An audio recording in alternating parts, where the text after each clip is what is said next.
Running shoe cushioning certainly affects impact production during running, but not always in the way that we are used to thinking, and that the most accepted prevailing consensus is the thicker the underfoot cushioning of a running shoe, the less impact generated when running, and therefore the more safe and better off you are in terms of avoiding impact related injuries and other forms of injury when you run in such shoes. However, there's actually decades of hard evidence that doesn't at all appear to support the idea that a runner is more protected from impact if they run in thickly cushioned running shoes. In fact, one prominent example that found that increases in underfoot cushioning correlated with more impact production regardless of foot strike pattern during running came from a 2016 study in the journal Medicine and Science in Sports and Exercise, which is linked down below this video in the description box. The researchers found that forefoot runners, now remember, forefoot strike running is considered low impact running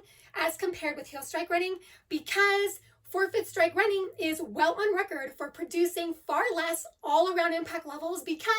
the mechanics involved in forefoot strike running have proved to be consistently effective in engaging the foot, the ankle, and the knees in a more functional way where certain impact force variables are not fully produced or even produced at all as compared with heel strike running. And I've posted a few videos that I did explaining more on all that in the description box as well. The researchers found that forefoot runners who ran in a traditional standard running shoe with thicker underfoot cushioning had greater posterior and medial impact peaks, as well as greater lateral impact peaks and vertical loading rates,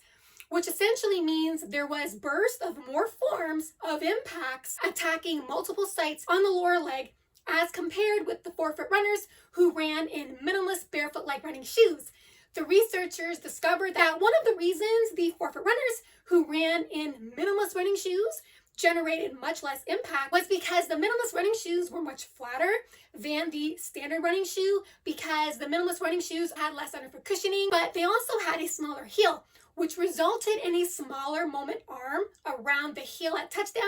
and during stance. What this enabled is that during running, when the foot struck the ground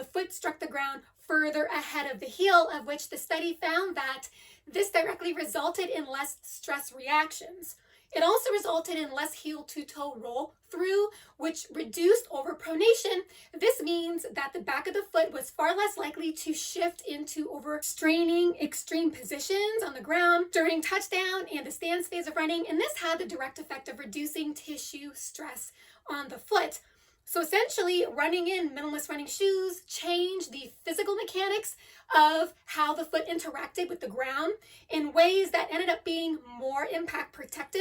and had better stabilizing effects on the foot by preventing heel pounding at landing, which accounted for the reduction in stress reactions because the foot landed farther away from the heel. This can help reduce jarring because it has a subtle smoothing effect of the foot with the ground.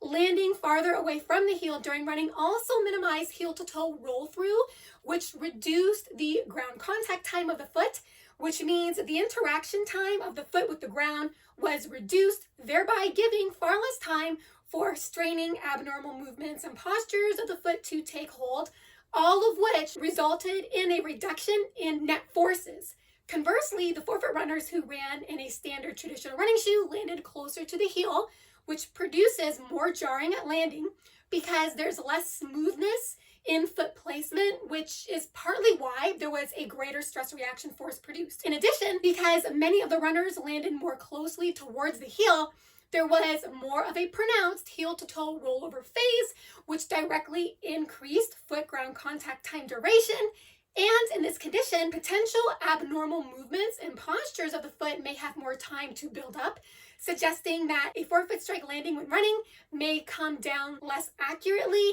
in thicker cushioned running shoes. And because of this, when forefoot running in certain forms of cushioned running shoes, there may be more opposing forces that may also be stronger than the forces acting on the foot and the lower leg when forefoot running in a minimalist running shoe. What's worse is that the study also showed that the higher rates in loading and impact in heel strike runners and forefoot strike runners were similar in the standard running shoe, whereas the forefoot runners who ran in minimalist running shoes had lower rates of loading and impact.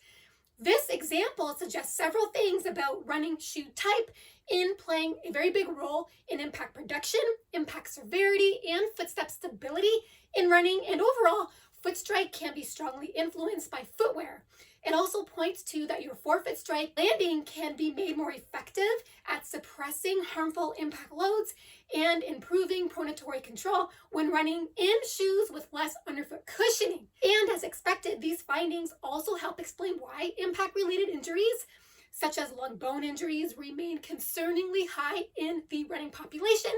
most of which an overwhelming majority of these runners typically wear standard traditional thickly cushioned running shoes. But despite all the advancements in running shoe technology, rates in impact-related injuries, along with repetitive stress injuries, haven't really declined all that much, if not at all. That's probably because increased shoe cushioning and increased impact production during running get consistently linked together, which again may contribute a greater extent to why there hasn't been big reductions in impact-related injuries in runners. Another optimistic finding of the study regarding minimalist running shoes in general is the researchers compared rates of loading in forefoot runners who ran in partial minimalist running footwear, so more cushy, less barefoot feeling minimalist running shoes versus full minimalist running shoes, meaning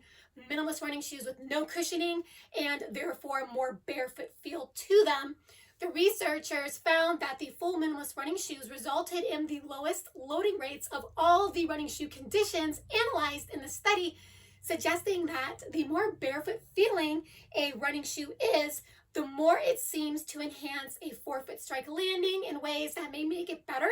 at providing its own set of natural protections against impact and landing instabilities, and overall provides a good basis for low impact running as compared with increases in underfoot cushioning, of which, based on this line of research, which is also consistent with other evidence on impact mechanics in running, there really seems to be nothing about running shoes with thick cushioning that provides reliable, consistent protection against harmful impacts and other physical stressors that cause injuries. I hope you've enjoyed this video. If you did, feel free to hit the like button as well as the subscribe button if you haven't already. Will you stay more informed on the benefits of barefoot running and minimalist running, as well as more informed on heel strike running versus forefoot strike running. Thank you so much for listening and watching. Have fun out there on the roads and trails. Bye for now.